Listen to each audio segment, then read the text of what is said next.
It's eclipse season, everyone. Watch out. This is Michael Bartlett, Master Metaphysical Astrologer, and here's my October 2023 astrological forecast.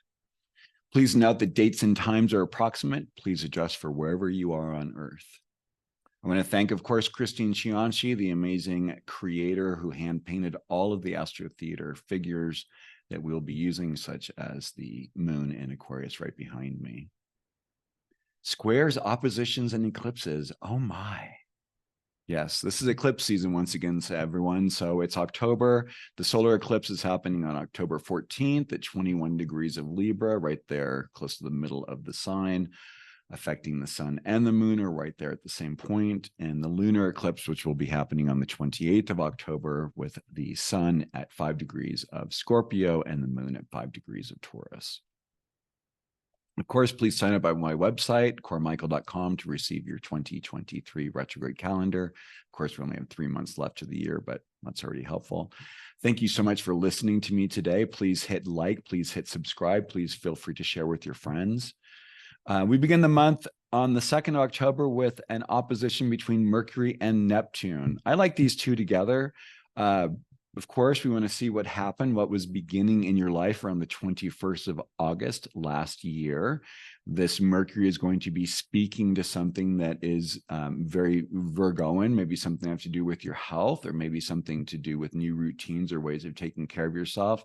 And that Neptune is going to make sure that you're going to be balanced out with your more spiritual side, your more creative flow, and being connected with those sorts of things that are more emotive. On the 2nd of October, that Mercury is going to be moving out of its rulership of Virgo and moving to join the Sun and Mars in the wonderful Aries sign of Libra.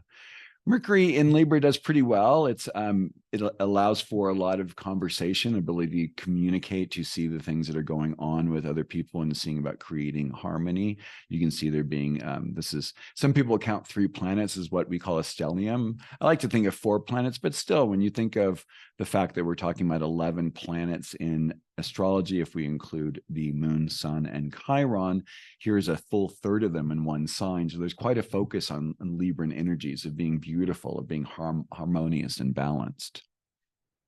On the 8th of October, we have a 3rd quarter square between Mars and Pluto. Mars in Libra, Pluto in Capricorn. This would be talking to some sort of energy that began around the 23rd of March, 2020, questioning what might have been going on in your life around that time. Of course, as we know, just a few days before that, 3 days before, was when we had the COVID that kind of shut down the whole world at that point. And so, you know, that the 3rd quarter squares are what we don't know. And so there's a surprise tactic that comes in. So we might have another flare up that comes up with with COVID. I know it's popping up in many places. Here in Santa Fe, we've had quite a few outbreaks. I know I know friends around the world are still catching it. So we'll be interesting to see what shows up with these energies. On the 8th of October, we have Venus leaving the sign of Leo and moving into the service-oriented sign of Virgo, seeking a perfecting way of going about doing things, you know, making sure that all the steps are taken, that the procedures and the resources are in place to make sure that the care can be given. On the 9th of October, Venus moves into an opposition with Saturn. You know, for me, this is an aspect of what boundaries maybe we need to be setting up. Of course, we have to look back to this around what was going on for you in the 6th of February, 2021, when they were both in Aquarius. There's some sort of a way in which they are looking at better ways of relating. So with Venus and Virgo, it's going to be seeking some way of perfecting or making things better. Saturn and Pisces is going to be about setting some sort of boundaries or rules of engagement to go about doing things in the emotional or spiritual or creative areas in our lives. Really can be, it might also just be setting up appropriate and healthy boundaries with other people. Maybe you've been saying yes to the wrong people for a long time and you need to really start saying no to them. On the 10th of October, Pluto, who has been in a retrograde motion for some time now, is going to be moving into the direct motion. So it's going to be heading back through those last degrees of Capricorn and moving into Aquarius. Be interesting to see what shows up as this goes through that final phase there in Capricorn.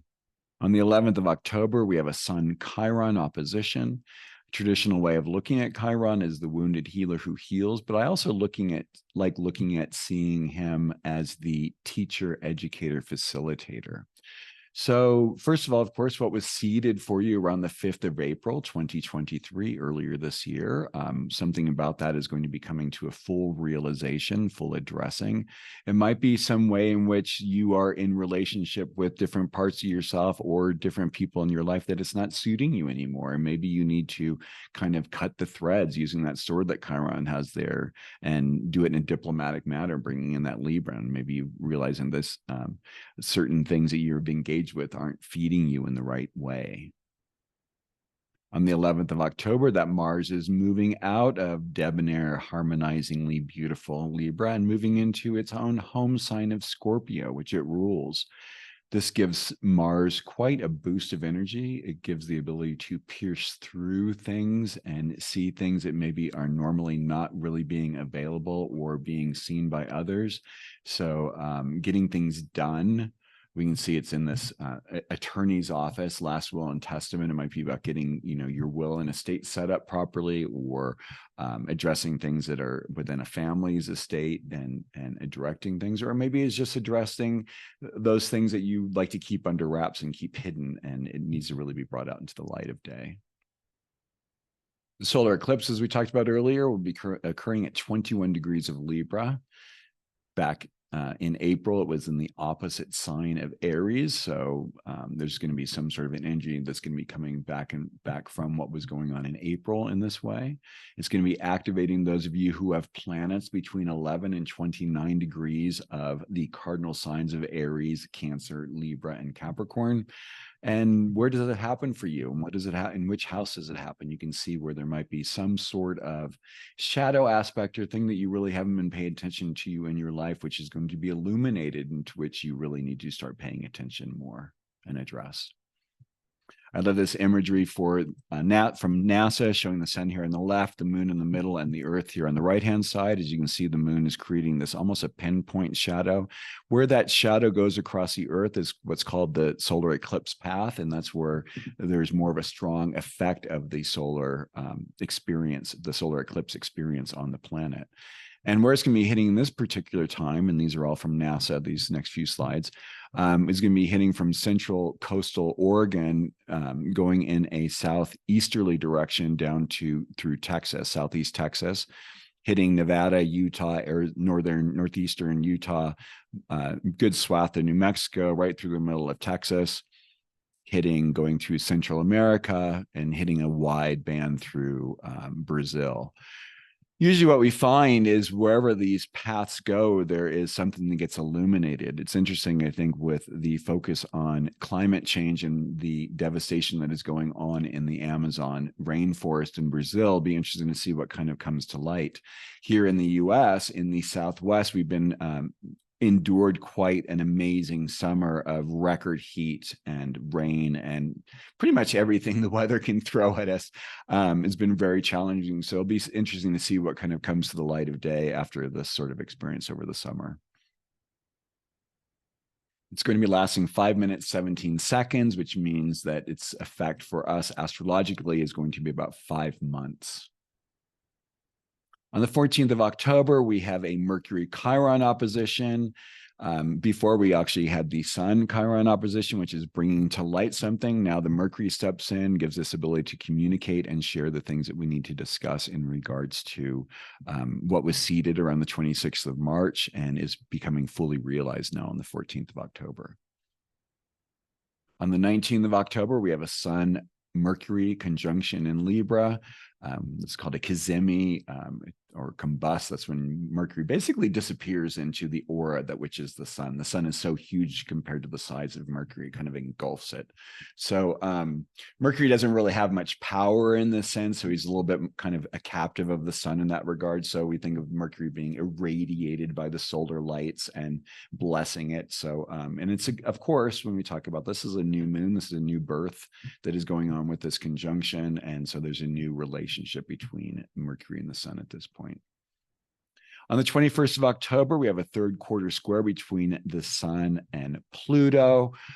This was something that was originally seated on the 19th of January, 2023. These can be about power plays. These can be about dealing with kind of in a way like estate issues or maybe corporate issues, things that haven't been taken care of, relationship things. One of the things that's really important for us in life is we have friendships and we have those relationships that are also business. And it's really important sometimes to be very clear.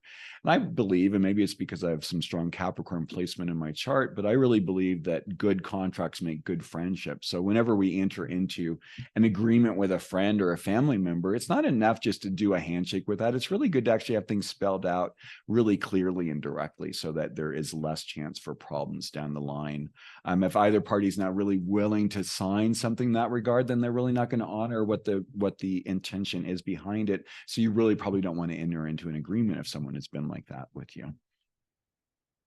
On the 22nd of October, Mercury moves over to join his brother Mars in the sign of Scorpio, further bringing up this energy of speaking to the scorpionic processes of life, death, rebirth, taxes, these things over which we really don't have any control and to which we must really actually surrender. One of the key points I find with Pluto and Scorpio in general is the understanding that we need to surrender to something greater to ourselves. We need to understand that sometimes we are actually powerless, but through that relinquishing of the power, through that surrender, we find our own inner power and inner strength.